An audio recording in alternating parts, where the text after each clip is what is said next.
stricken by is how basic the problems are that a lot of the companies that come through Canopy are solving. And I think it's because it's a nascent industry still, and so there's real opportunity to have businesses that have existed for a long time in other industries, but frankly don't exist in this industry. Like sometimes I'll go to the Techstar, we do some work with Techstars, and I'll go listen to them, and I'm like, it seems those problems that they're solving seem really obscure to me, sometimes. But the problems you guys are solving are not obscure, right? They're fundamental problems that a lot of more mature industries have already tackled, but frankly, provides an opportunity for you guys. Well, I have a presentation that I will go through, but I'm honestly here for you, and so if you have questions, things that I don't talk about, that you want to talk about, this is just in case, this is sort of a fallback. It's sort of how I look at it. So I'll start and I'll go through it, but if you have a question or trigger something, please, I'm here to try to help you guys, not drone on and on with my presentation. And also, I think Amy has the presentation. I do. And so, to the extent that you want it, you can get it from Amy. So, if you take away anything from what I say, I hope it's this.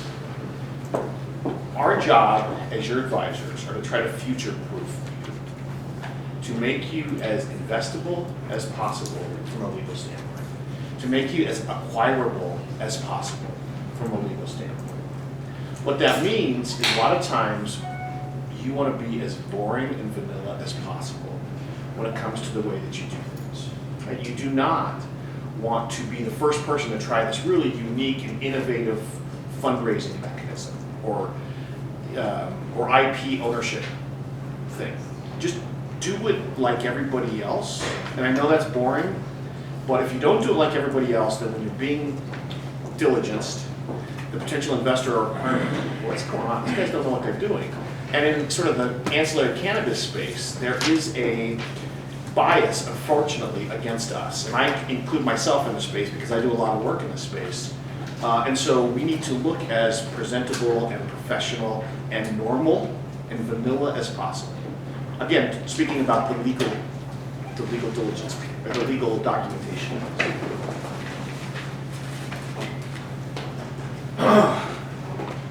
So these are sort of the steps that you go through as far as how to become rich and famous and also avoid going to jail.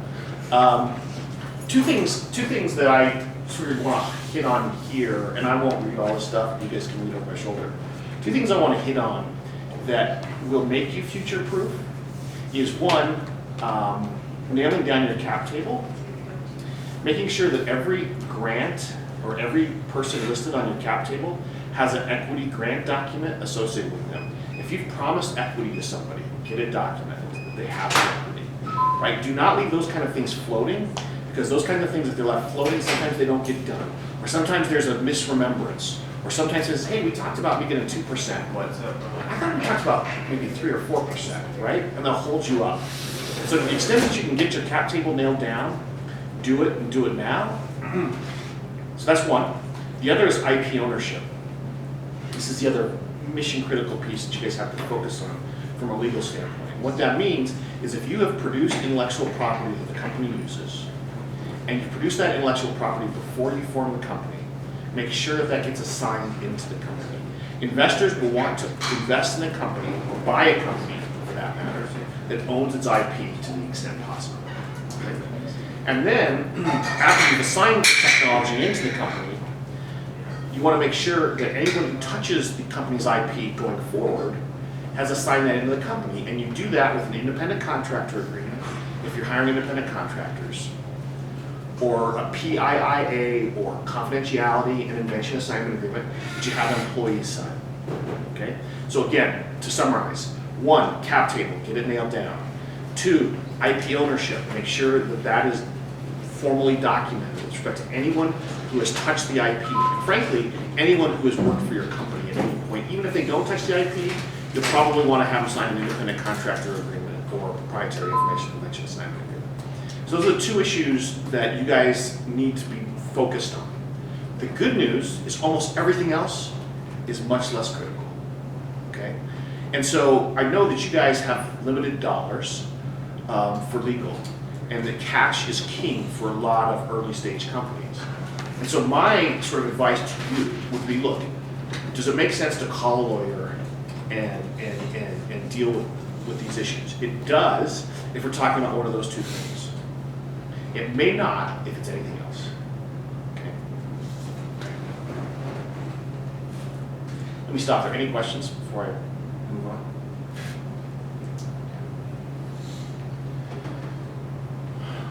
on? So I've done this a lot, and so it's good and bad. I've seen a lot of mistakes being made, and here we'll just sort of walk through some of the mistakes that I see. I was lecturing to the University of Colorado's MBA class. I don't know if anyone knows George Teresa. He's a professor over there. And one time I had a student raise his hand, and he said, "Hey, I formed a company 2 years ago with, it was 2 or 3 of his buddies. And we all sort of agreed we'd be equal owners, 25, 25, 25, 25. And, you know, life gets in the way, and after about 6 months, the other founders left. But you know what, the good news is, I kept the company going, and I actually built a real company, and we just received a letter of intent to sell my company for a couple $1 million, right? So it's not like FU money, but it's enough money, particularly to a college kid, that it's a lot. And so he said, do I have to give my co-founders their 25% of the equity? And the answer there was, unfortunately, yes.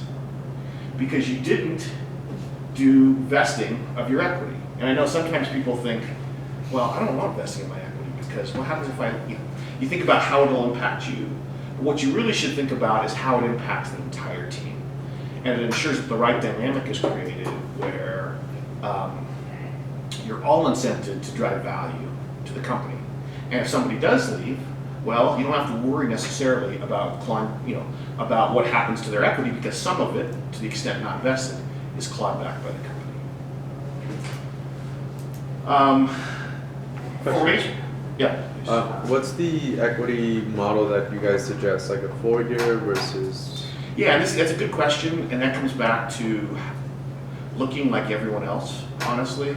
And almost all venture-backed companies will hope to see 4-year vesting with a 1-year cliff and then monthly thereafter. Does that make sense? Do you guys understand what that means? So if I receive my equity January 1, 2018, and I leave before January 1, 2019, 100% of my equity will be forfeited back. But on January 1, 2019, if there's a 1-year cliff, 25% of my equity would vest. So if I left January 2nd, 2019, I would keep, if I were the person leaving, I would keep 25%, and then 75% would get forfeited back to the company, right? And then each month thereafter, after January 1, 2019, 1/48 of your equity would vest. Does that make sense? 1/48? Typically. So it's a 1-year cliff and then 1/48 thereafter for 3 years, so that you'd be fully vested after 4. That's the most typical. Now, some people might say, we've been working on this idea for 1.5 years already. And so I've seen, and this is defendable, I see people say, well, look, normally it'd be 4-year vesting, but let's say that the vesting commencement date was the date that we actually started working on this, which was 1.5 years ago. By which case you'd already sort of be, 33 1/3 or whatever the percentage is vested as of today. So you can do that as well. John, do you want to touch the track? It might shut down. If you just touch the mouse, just make it. Sure. Yeah, that's my favorite movie. Can I ask one question? Just Yeah, on please. that point. So if 2 years into a 4-year vesting,